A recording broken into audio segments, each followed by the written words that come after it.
want you to write the word husband down. We got to be careful with this. I was looking at this word the other day, and I realized that the power of a man in the family is the key to the family. Matter of fact, the word husband is from two words put together. Write them down. It's the word house bond. One who bonds the house together. If you are the husband, your job is like glue. You're supposed to glue the whole family together. You are responsible for gluing the family together. You are the housebond. That's why they call you a father. The word father is the Hebrew word Abba. It means source and sustainer. Not just the sauce. You got to sustain what you're sauced. That's my baby. Good. Are you paying for the school of that baby? Are you feeding that child? Oh, by the way, did you know that women are your baby too? God did not take women from the soil. He went inside the male and pulled out a female. That's what I like about God. In other words, the male came out of the male, but he built the male to make it a female. So a real female is a female because she has a womb to carry the fetus. You are a female if you get a fetus capacity.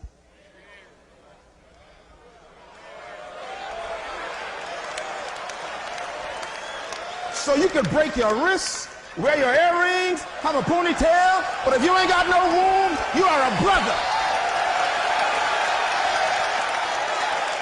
Your job is to sustain your baby. The woman came out of man, not man out of woman. Paul was clear. That means the female in your life is your baby. That's why it's natural for a man to call his wife baby.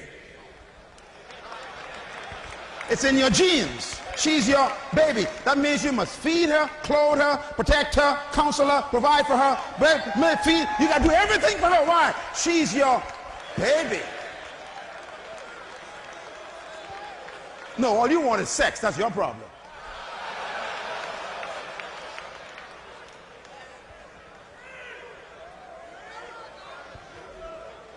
The house should be bonded together by the house bond. The family is like a business corporation. The father is the president. The wife, vice president. The children, the board members. Neighbors, clients.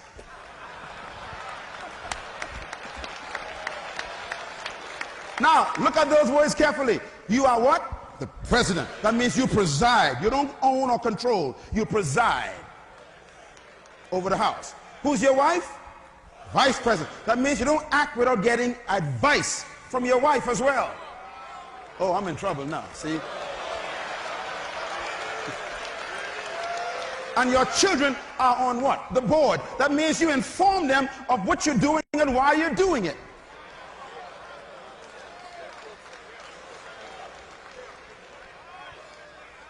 If you're going to bond the house together, it has to be a corporate effort. Management of the home is the greatest test of a man's leadership. What did I say? I can't hear you. Say it again. Management of the home is the greatest test of a man's leadership. That's why the Apostle Paul says, look, if you want to come into God's house and sit in this pulpit, he said, first you must manage your own home well. There's some men who want to build the house of God, but they can't build their own house. There are men who counsel other people's kids but lose their own kids. Some men spend more time with other women than with their wives, and they call it counseling. Y'all don't get quiet on me because I'm going to walk right down there and talk to some of y'all.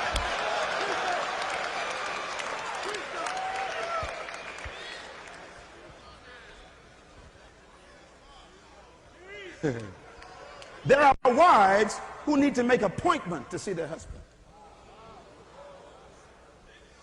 Is your wife one of them? She wants to see you. You haven't talked to her for months. You are the manager of that home.